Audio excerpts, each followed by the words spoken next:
Game development isn't always rainbows and sunshine. That's what they say. And well, I'm sorry, but I'm here to tell you the same, because something terrible happened to me. So, hello there and welcome back to a brand new video on my channel. So, as you may or may not know, I participated in VimJam 3. This is a game jam organized by VimLorg in cooperation with 8-Bits to Infinity. On the H page was the mechanic of the game jam already revealed. It was multi-use. So I started brainstorming a little and came up with the underwater game where you sink to the bottom of the ocean.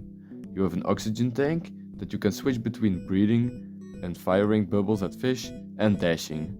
Well, day 1. Right, with that out of the way, it's that time we've all been waiting for. The Vim Jam has both a focus and a theme. The focus this year is multi-use. This can be items that are used multiple times or in multiple ways, events, mechanics, and so much more. The main thing the focus is for is to make us think about the elements and mechanics in our designs and how to use them in the most dynamic and creative way possible. If you're able to justify how your game fits multi-use, then you're all set. And to go along with multi-use, the theme for Vim Jam 3 is turn up the heat. You're free to interpret this however you like. Yeah, Turn Up the Heat isn't a great theme for my underwater game. Yeah, it wasn't such a great idea to brainstorm without a theme, but here are some fish that I drew so I can still feel like it was worth my time.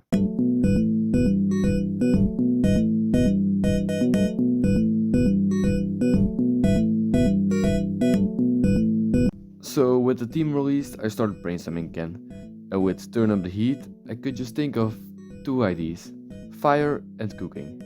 So I thought fire, well, a jetpack is cool, and what if I combined it with cooking? So that I could make it that you could fly with your jetpack, or you could fire at food to cook it at your restaurant. With that idea, I also used multi-use. And after that brainstorming session, that was the end of day 1. Day 2. On day 2 I implemented the basics, like player movement and an enemy that follows the player. For the jetpack I had to make a jump that when you hold space, the player would fly up and after a certain amount of time you would fall back down. So you couldn't fly forever. I made that because I was thinking of making a refill station, or something, but got rid of the idea pretty quickly because I thought it was better to keep the game simple and it would maybe be too much work. Day 3.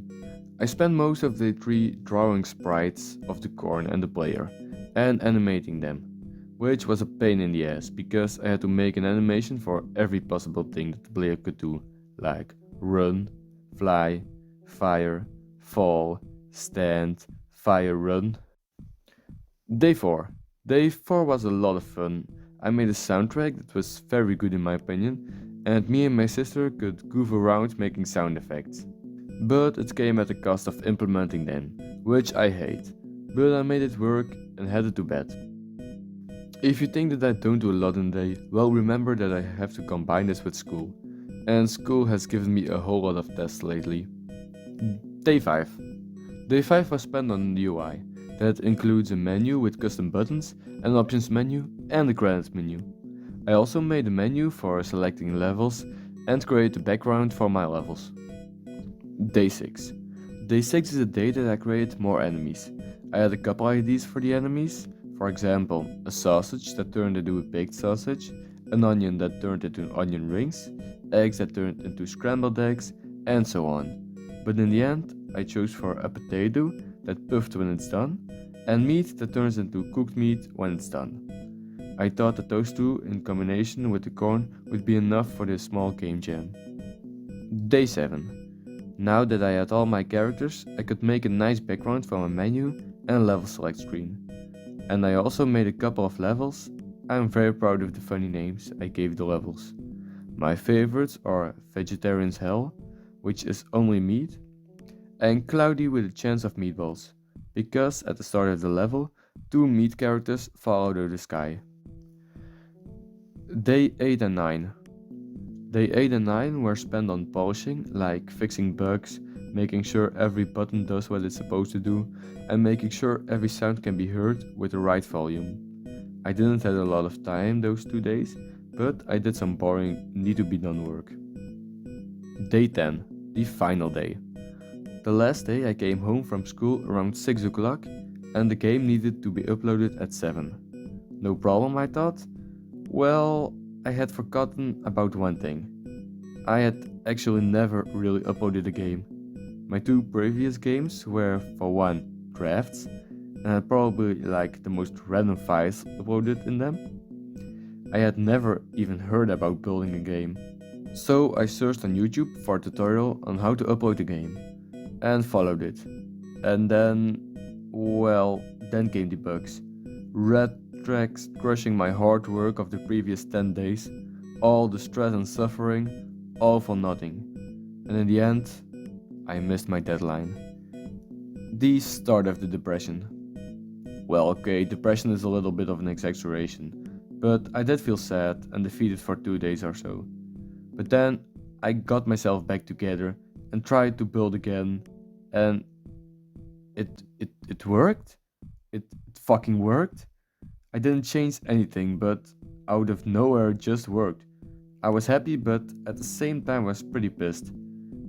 But I uploaded the game to Itch and it wasn't even playable because of the bugs that I had left in the game. But my bad game decided to decide for a second and enjoy my best work. Kitchen Kerosene. Please do play my game, because my other games combined have been played 0 times. Yeah, so please check it out. And please leave a like and subscribe to my channel, because that's the best way of supporting me as a small game developer. If you have any game ideas, or if you want to see updates on Kitchen Kerosene, or even if you are a fellow game developer and you would like to collaborate on a project, really do leave a comment down below. I will respond to everything, and realistically, your request will probably be the only one, so I will probably do it. In the end, game development sometimes treats us game devs like bitches, but we have to get up and learn from it. That's all, see you in the next video, and if you want to go watch my other videos on my first game jam, and this one on how I prepared myself for this game jam, you can do by clicking the videos on the screen right now. Bye.